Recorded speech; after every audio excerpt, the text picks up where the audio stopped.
In an ideal world, the company that you are working at is going to give you all the tools at hand that you need to develop yourself professionally, and is also giving you the guidance and the mentorship that you need in order to have a fulfilled and also successful career path. That includes, for example, moving into different functions and also assuming managerial positions later on in your career.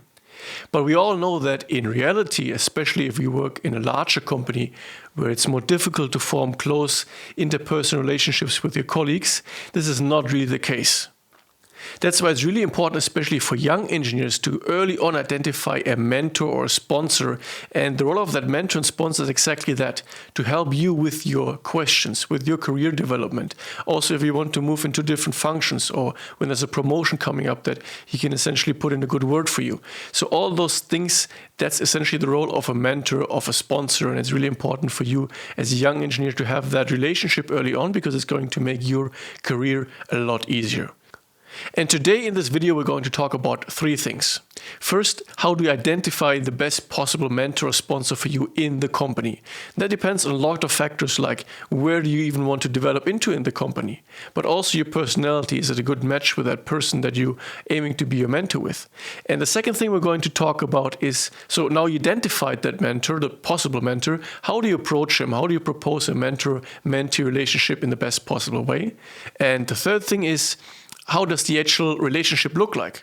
How do you get the most out of this relationship? And also, how can you help your mentor for him to actually profit from that relationship as well?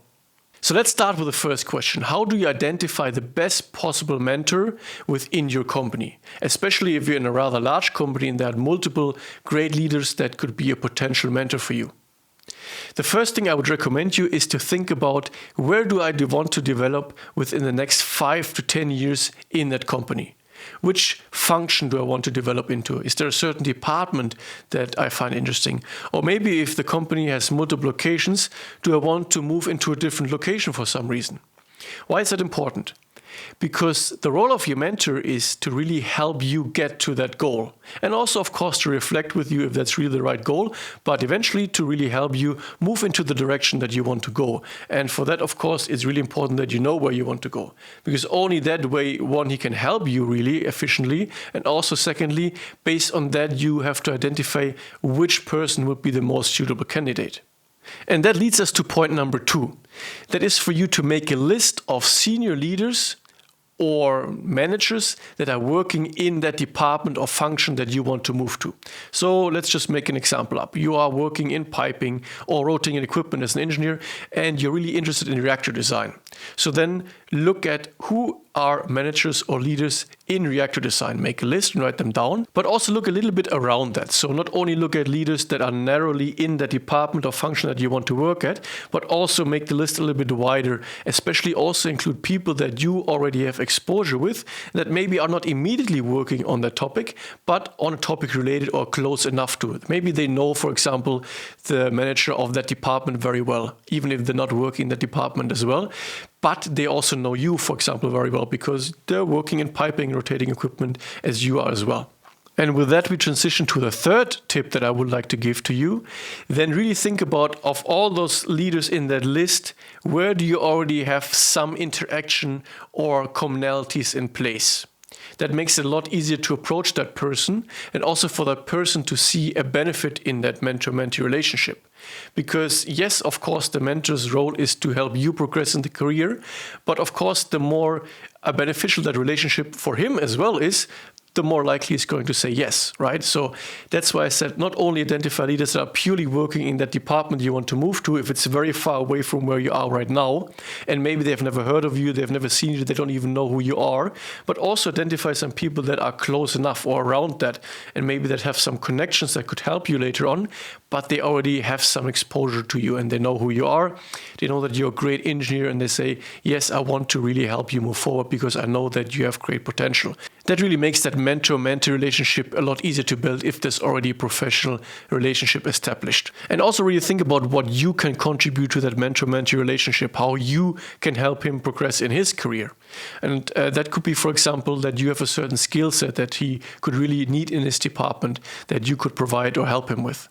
But don't let that hold you back from really approaching a mentor because you think, oh, I'm a young engineer. I just work at the company for maybe half a year or a year. I don't really have anything of value that I can contribute to that mentor, right? So don't let that hold you back. Think about it. If there's something, some skill that you really have that could be beneficial for him, perfect. Just write that down for the later step in step number 2, where we're going to discuss about how you approach that situation.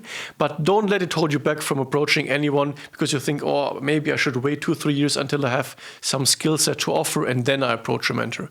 No, I would recommend you to do it rather early on because especially the first couple of years of your career are really decisive in deciding where you're moving and also at what rate you are progressing. So again, yes, think about what value can you contribute and how you can help him, but really don't let that stop you if you think you don't have much value to contribute in the beginning. Because as you progress with your career, you're going to be more and more able to support him with your own network, with skills that you learned along the way. So even if the relationship in the beginning is a little bit more one-sided, whereas he's helping you more than you are able to help him, that's fully normal, but that will shift a little bit in the later part of your career. So don't let that hold you back. And the reason why I emphasize this so much is because I've really heard that a lot of times that people hesitate to approach someone for a mentorship relationship because they feel shy or they're not really sure what they can bring to the table.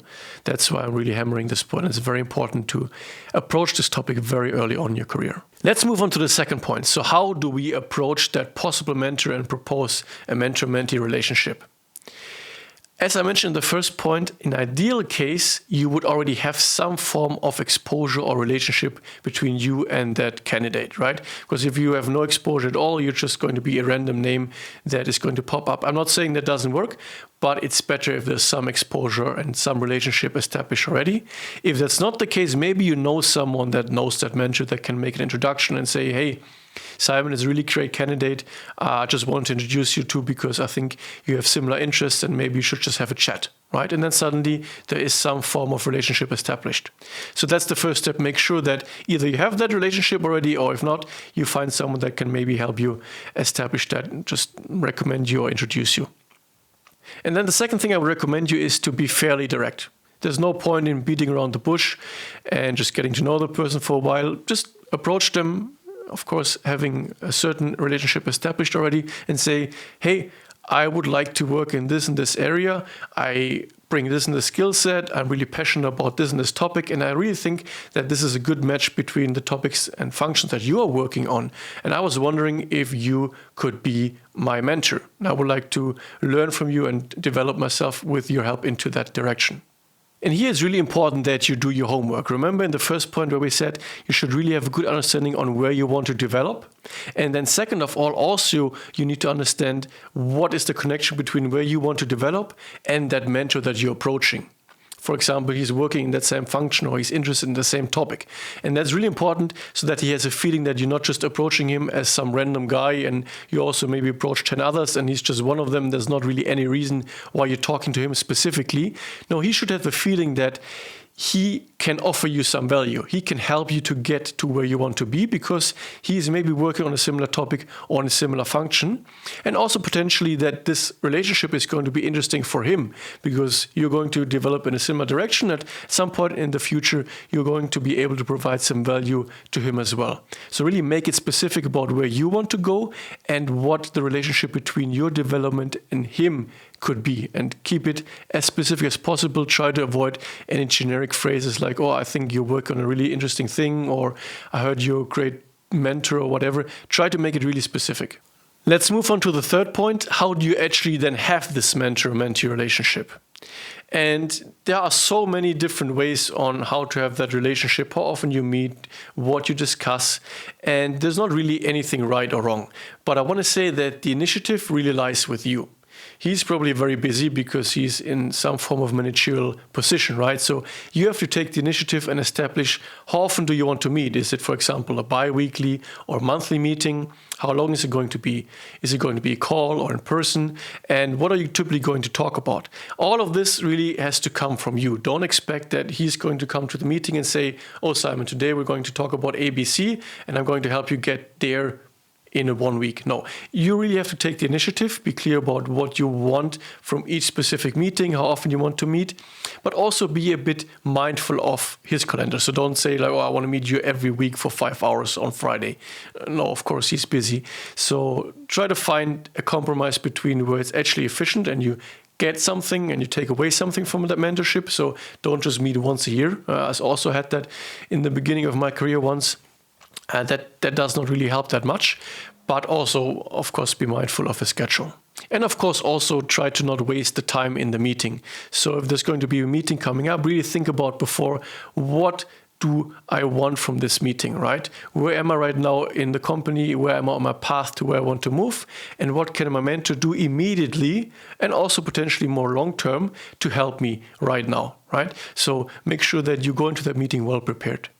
And the second piece of advice on how to build and maintain those mentor-mentee relationships is always also look out for opportunities where you can help him progress in his career or make him look good in front of his leadership. Because then that relationship is going to be beneficial for both sides, and those are the best and the most sustainable relationships where both parties profit from it, right? So for example, that could be he has a presentation about a topic that you have expertise in. Then you can help him with that expertise and maybe even build him some slides for that presentation. Or if there is a meeting that you're in and he's making a proposal that's good and you can maybe add something and support his point in the discussion, that's great. That makes him look good in front of leadership. Or, for example, by giving positive feedback to him, but also to other people.